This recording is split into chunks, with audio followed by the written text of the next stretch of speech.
When you're starting out, anything new, it's like, is this supposed to feel like this? Like, are they supposed to say no? Like, there's a lot of fears and there's a lot of doubts that go into that. So would you recommend then for a new venue owner or someone who wants to own a venue to hire a venue consultant? Yeah, 100%. To have somebody that can be on your side that has watched other people or has themselves gone through this and helped them through the process. I think it's priceless. You're listening to the Venue RX podcast. What is going on, everyone? Jonathan here with the Venue RX, and today we have another one of our Venue Owner Series episodes. And I love these because it has been such a cool opportunity to get to know each one of these venue owners, get to know more about their venues, and introduce their venues to our community here, as well as just kind of hear the process that they experience going through and purchasing or acquiring or building their venue, and then everything it's taken them to get where they're at now, whether they're a year in business or whether they're 5 or 10 years in business. It's been really, really cool to peel back some of the layers here and understand more about the venue industry, just across the country in general. And so if you're new to this channel, again, my name is Jonathan. I'm the host here. Our channel is all about documenting and sharing best practices around building, owning, operating, managing, all of the things related to running a really world-class wedding venue. And so part of this is, of course, the Venue Owner Series, where we're talking to real venue owners. And today I feel so privileged to be able to talk to Emily Mays. Thank you so much for coming on the show today.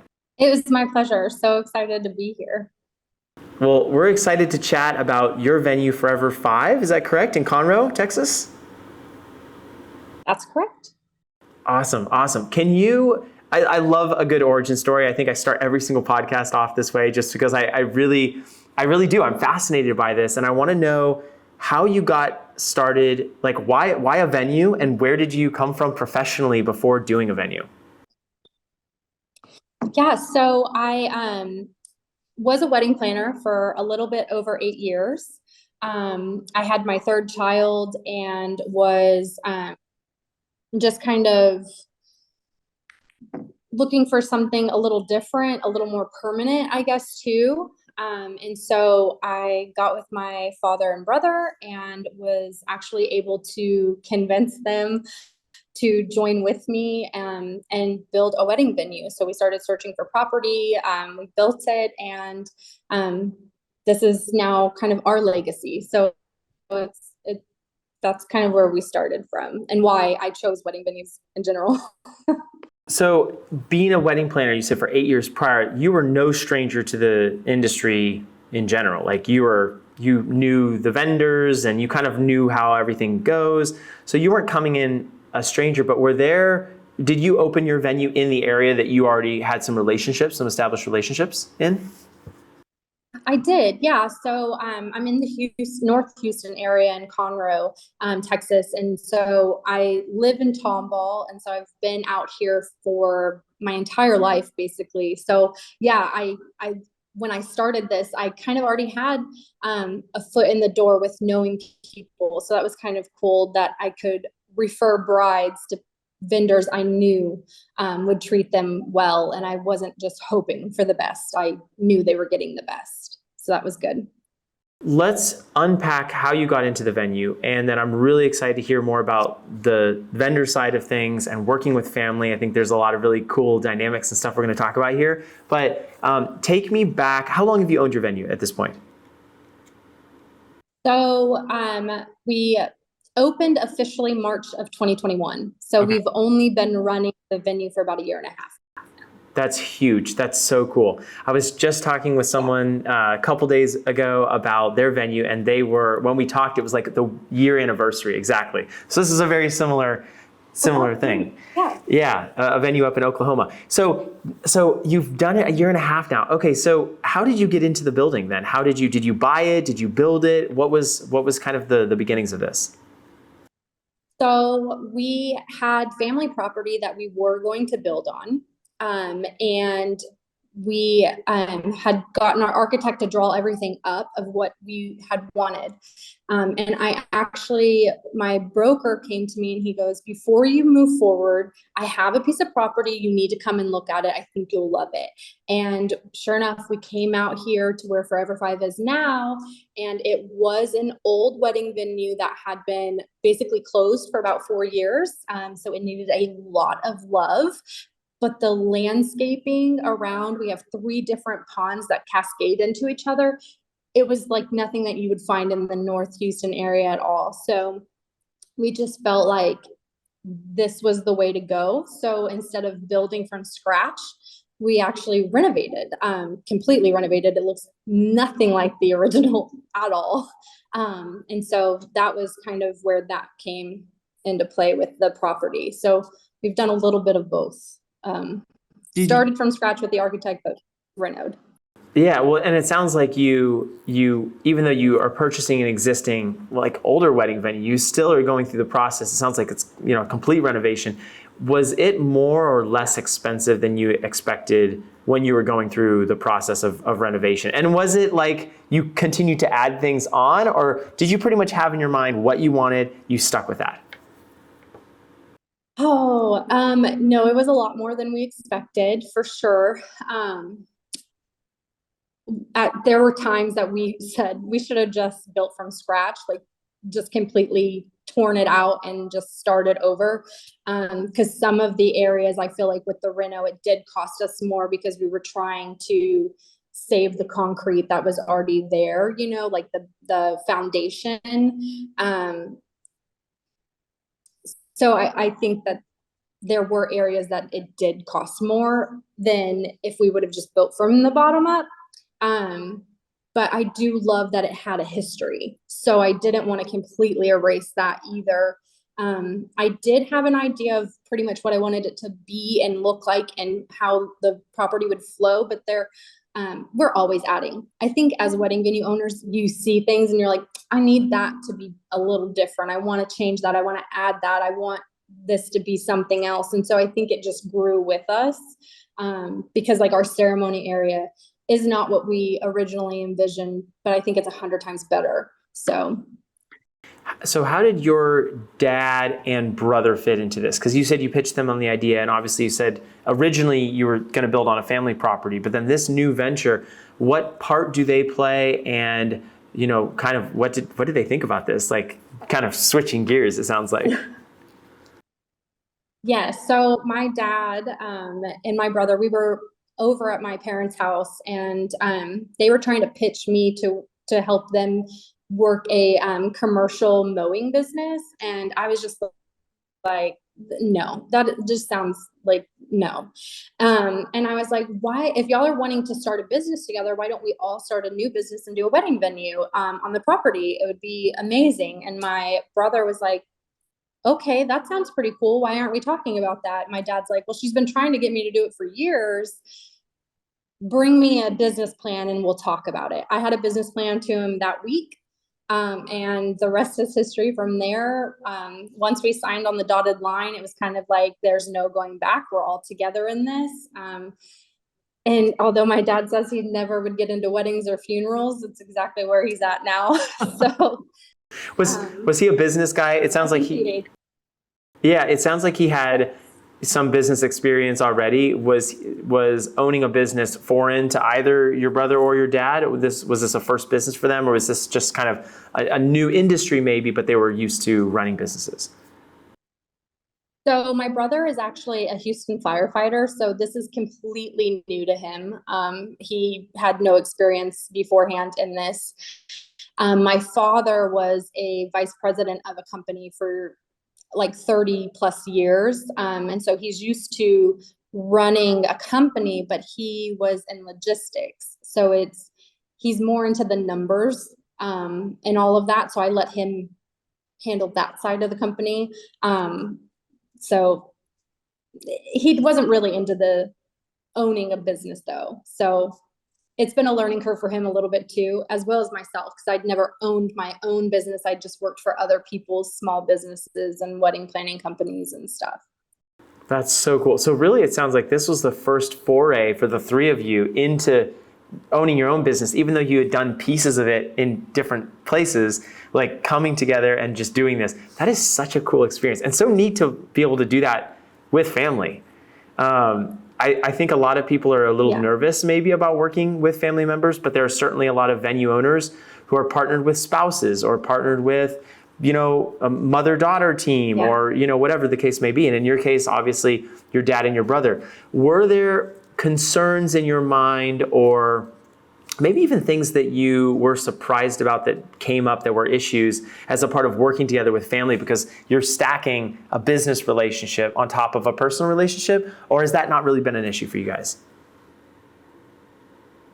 So I would say our family, my immediate family, is a little different because we've gone through so many adversities together, with, family tragedies and stuff. So I feel like we'd already kind of bonded in the years before, and we've been really close. So I wasn't nervous going into it because I did feel like we had a really solid foundation of communication between all three of us.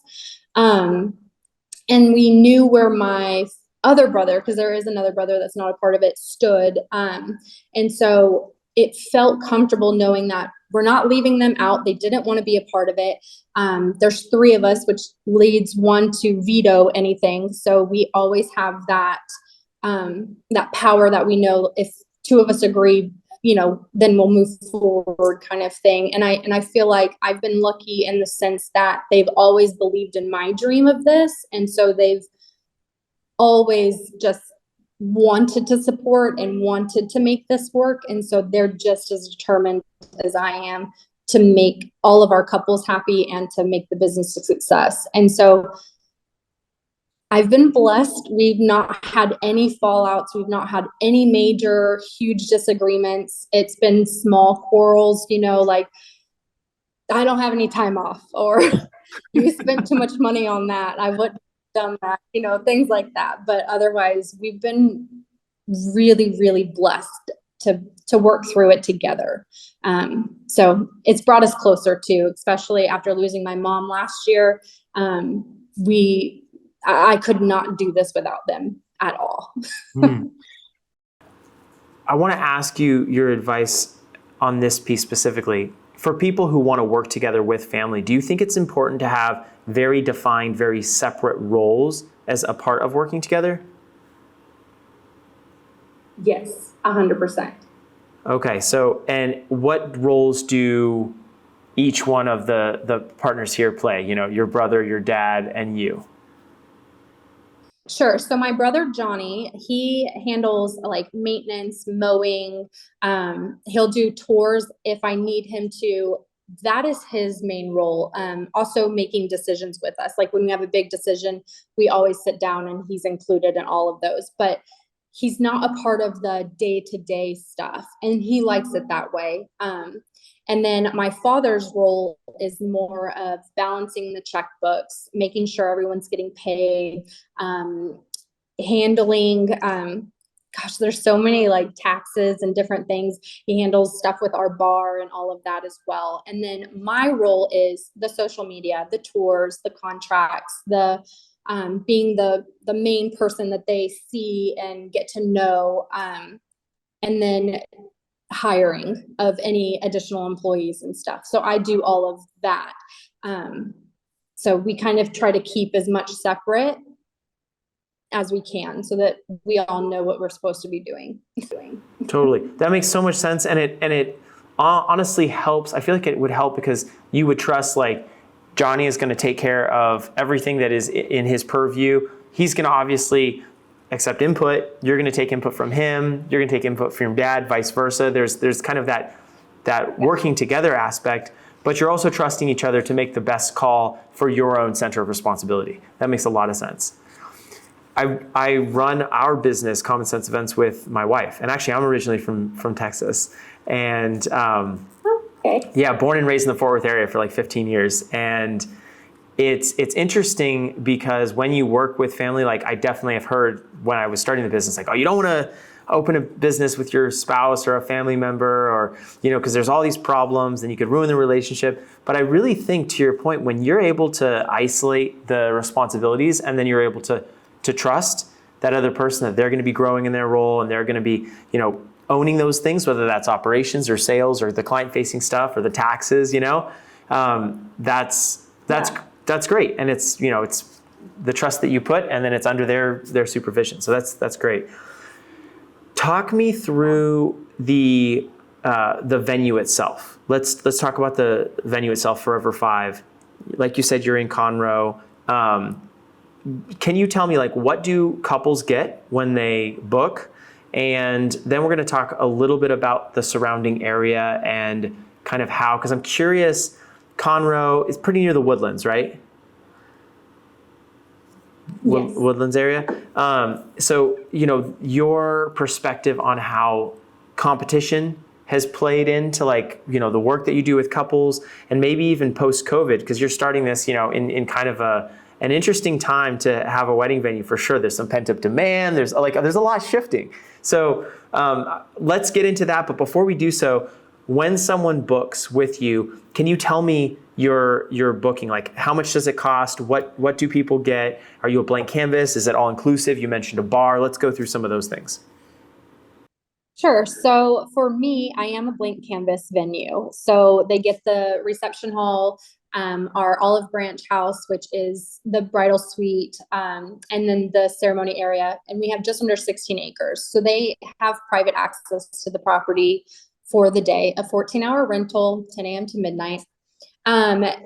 We do set up the tables and chairs for them down at ceremony and inside. And I do have 3 different chair options that I don't charge extra for. They just get to choose which chair and what area fits best.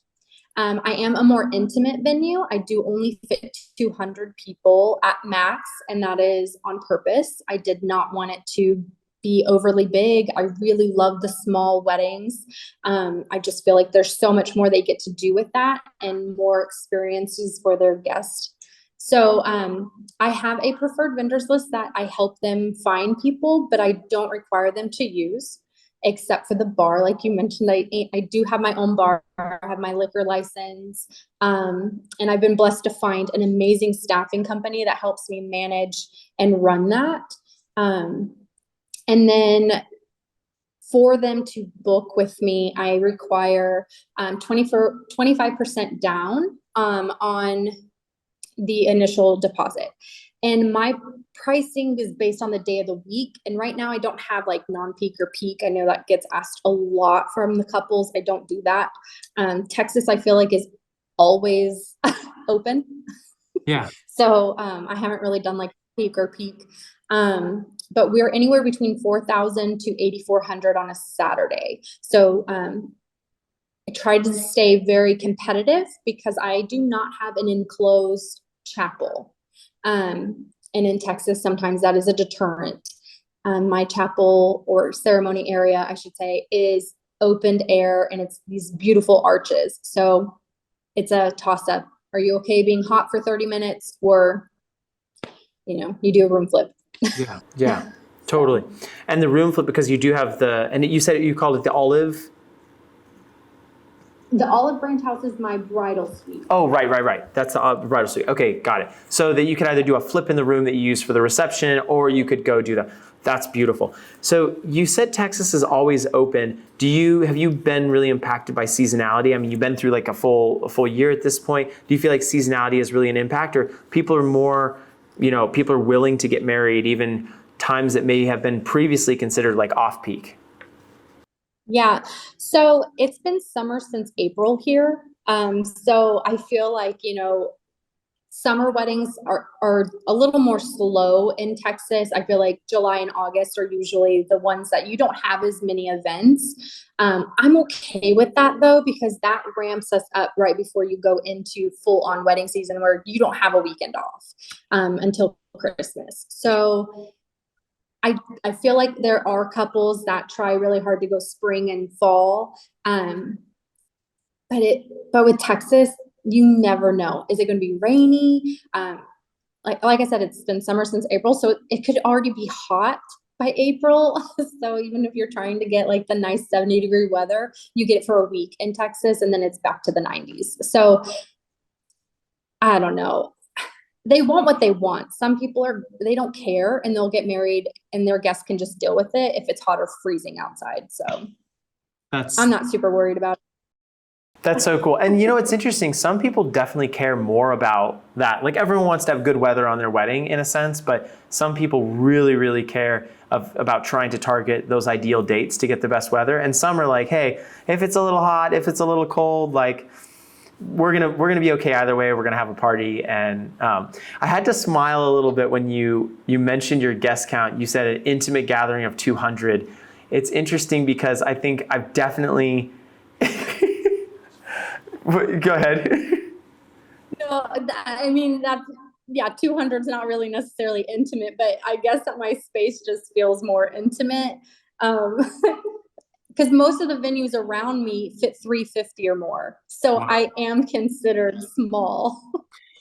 So talk to me a little bit about that. And let's talk about kind of the positioning and how you chose, because you probably had to make some decisions pretty early on based on the other venues in the area, and you obviously had a grasp of the industry already, but like how you wanted to be positioned pricing wise and how you wanted to be positioned with what you offered. And so what things did you think about going into setting pricing, setting packages that helped you determine what those things were based on the local market around you?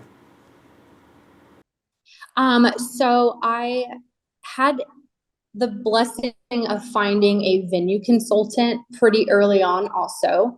I actually came across a podcast talking about a venue consultant within like 2 weeks of me and my family deciding to move forward with that. So I had her help guide me too when I was doing pricing and what I would offer and all of those things. So we took into consideration the fact that I am in Montgomery County. I am in the fastest growing wedding industry area right now ever. So I had to be very careful not to outprice myself for what I offer, but not undersell where I couldn't keep the business alive. And so I think that's part of why we really wanted to stay more as a blank canvas, because I didn't want to put myself in a position that couples couldn't get what they wanted, couldn't make it work for them. I wanted to be as flexible as possible with my pricing, and that kind of allowed me to do that because I wasn't tied in with any other vendors doing anything. So yeah, I just, I'm sorry, I got off track there. No, that's perfect. I was just going to ask, are you similar to other venues in your area, meaning are many venues in the area blank canvas, and do many of them offer bar? Or are you, is it more people who are doing all-inclusive venues? Or, what's kind of the market look like for you in that area? So there's a lot of us blank canvas venues around, but I am seeing, I feel like, an uptick in the all-inclusive packages. I'm also seeing several venues offer both, where you can just rent the venue only, or you can use their packages. But we do have one major competitor right now that is corporately owned that is coming in and buying up a lot of my competition. So they own now everyone, and they require all-inclusive. So to me, it's kind of like, well, that kind of separates me also, because they make you use their people. If that's not what you want to do, then I fit you a little bit better. And also my direct competitors are a little different because I am more modern in look. So there's not as many of us. There's a lot more of the barns, which are beautiful, but I knew going in, I didn't want to compete with them. I wanted to be very different. So I set myself apart in that. So it's kind of narrowed, like if they're looking for something modern, there's not as many of us. And the other ones I feel like do require all-inclusive. So totally.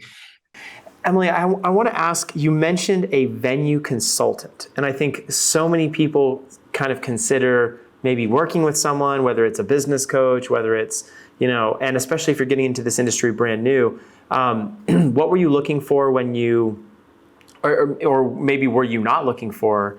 And then would you be open to sharing? Because I mean, I'm thinking podcast guests, but then I'm also thinking for anyone who's in a similar position, who's like, gosh, I need someone in my corner to kind of like help me figure this out. Yeah, I'm curious. Yeah. So you probably actually have already heard of her because you had Kinsey Roberts on your podcast, and I love Kinsey to death. And actually, Kinsey's podcast is where I found my consultant, because it is a small world. And Lindsay Lucas with Lean On Me Consulting is who I hired, and I actually knew Lindsay. She was another wedding planner in the Houston area when I was also a wedding planner. And so our paths have crossed in the past. And so I already felt like it was, God was talking to me, and he's like, if you need someone, here she is on a pedestal. Kinsey gave her to you. And so that was, when I talked to her about where we stood, she was just opening up the Venue Academy. So I went that direction first. And then I realized I really need more of her in my stuff. Like, I need her to be nosy and know all my things so I can ask her questions as they come up and feel like she can give me like solid answers because she knows my business and she knows where we stand. And honestly, if it was not for her, I don't know that we would have made it through the getting a bank portion and getting the loan funded, because it took me 8 no's before I got my yes. So I mean, I am an Enneagram 7, so I do push anyways, but I just feel like having her in my corner, I was like, no, this is a good like plan. Y'all aren't just not listening to me. Totally. So someone who is not only knowledgeable, but then also a cheerleader to kind of help encourage you and set some norms. Because when you're starting out, anything new, it's like, is this supposed to feel like this? Is this are they supposed to say no? Like, there's a lot of fears and there's a lot of doubts that go into that. Yeah. So would you recommend then for a new venue owner, or someone who wants to own a venue, to hire a venue consultant? Yeah, 100%. To have somebody that can be on your side, that has watched other people or has themselves gone through this and helped them through the process. I think it's priceless. Like, yes. Cool. I love that. Talk to me a little bit about, so, we've covered the pricing. You said you're anywhere between 4,000 and 8,500, 8,400? 8,400. Okay, so, and that's 8,400. And that's for depending on the time of, or depending on the day that you choose, not necessarily the time of year. And then the bar. So the bar, you said you do have your liquor license. What was the process like around getting that? Because I know a lot of people, in fact, I've received questions here on the show, like, hey, I've been thinking about getting my liquor license, but there's I don't know, where do I even start? So, and you're here like a year later and you have that already. So what was that process like? Yeah. What made you decide to go that route? And what's your experience been so far? So we just had our year anniversary of running our own bar. So it was quite the adventure to get my liquor license. When I started the process, we were still dealing with COVID. So they weren't all back in the office to help you. And it took me over 6 months to actually get it from start to finish. Mm-hmm. There's a lot of things doing it yourself, because that's what I did. I filed all the paperwork. I did all of the legwork myself.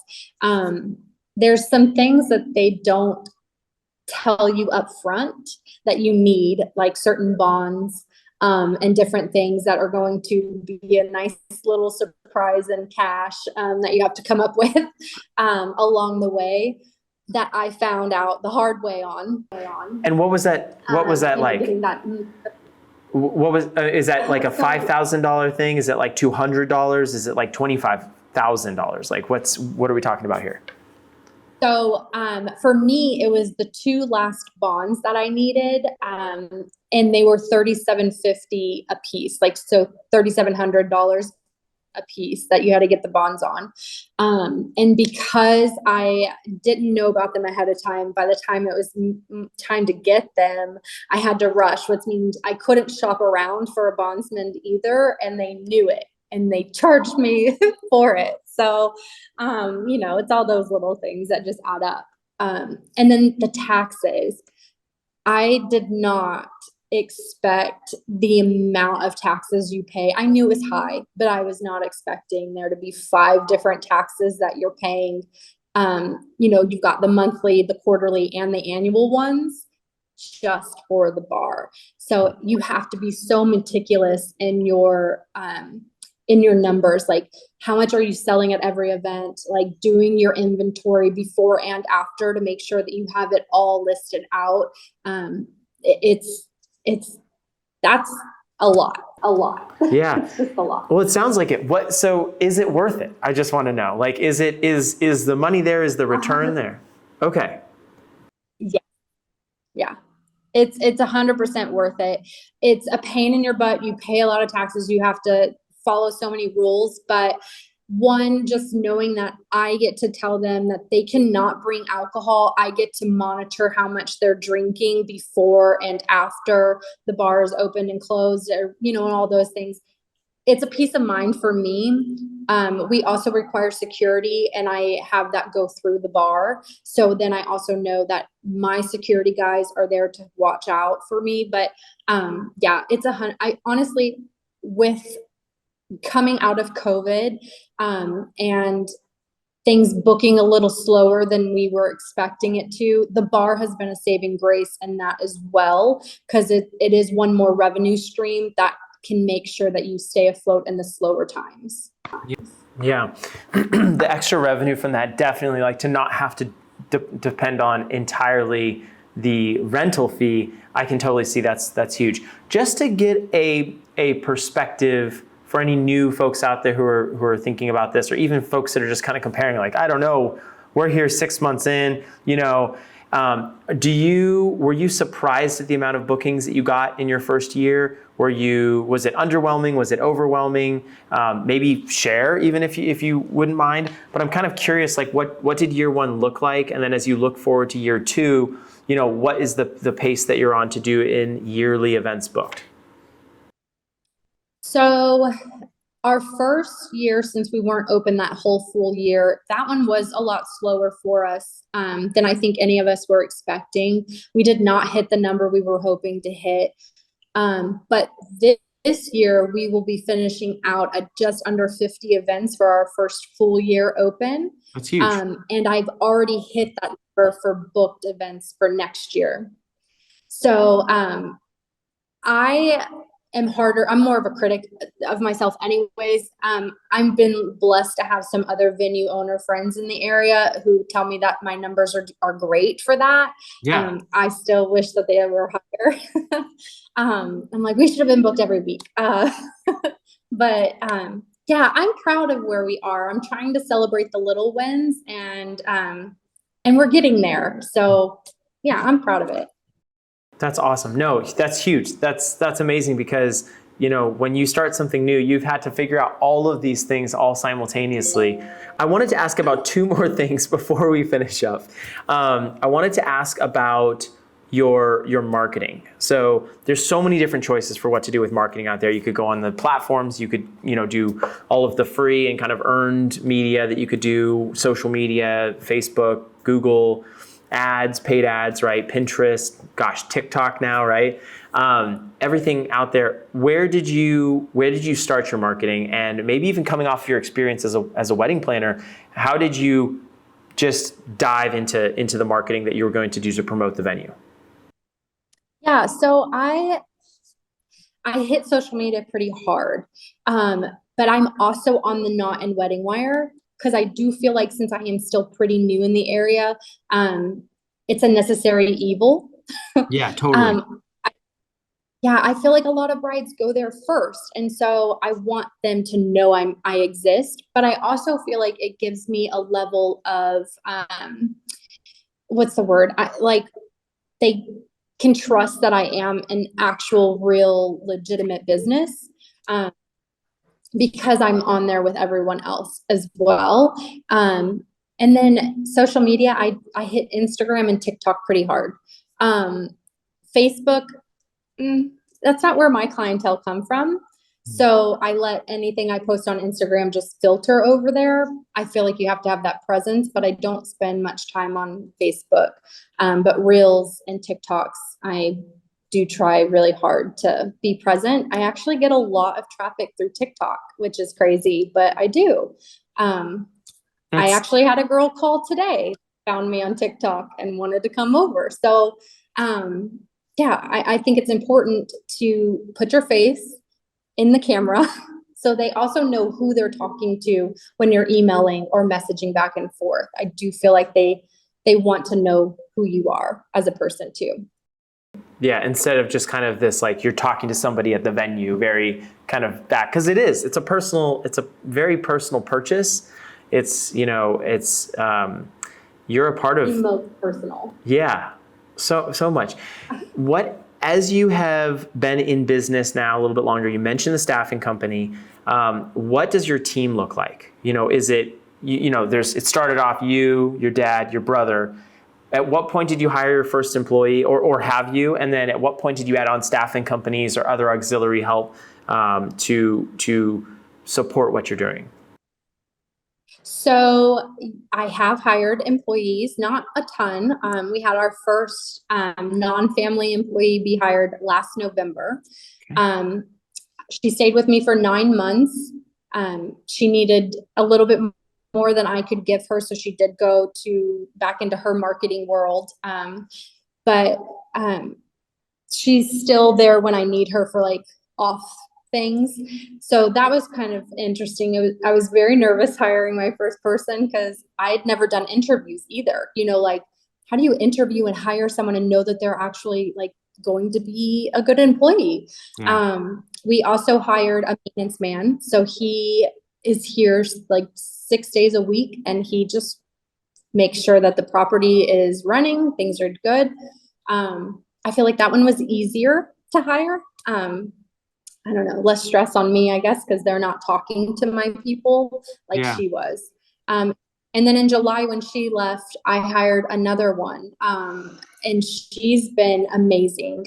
She's not from the industry. I'm actually taking her to the Wedding MBA with me in 2 weeks so that she can kind of be introduced a little bit more and be taught by someone that's not me about our industry, because she's got that desire to learn, and that's kind of what I was like, okay, I can trust that you are going to do a good job and you're there for me. And so we've hired 2.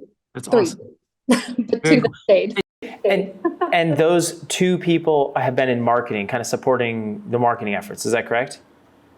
Yeah, so they handle like my inquiries as they come in. Okay. They send out all of my follow-up emails, my tour follow-ups. And then they handle like just off questions. Like after I've sent the contract, they come back and have questions that need answers. She'll set up things for my calendar and stuff like that.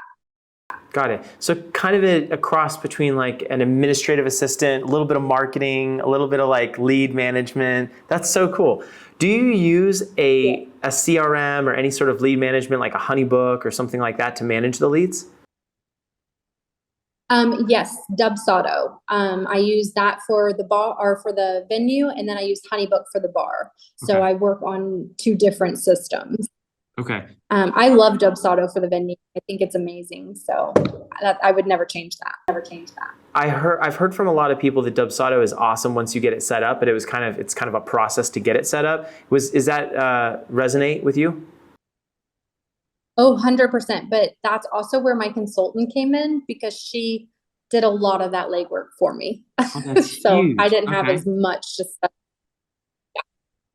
Cool. Shout out to Lindsay. Lindsay's awesome, by the way. She came on the podcast very early on, and I consider her a friend. Lindsay, if you're listening to this, we're friends.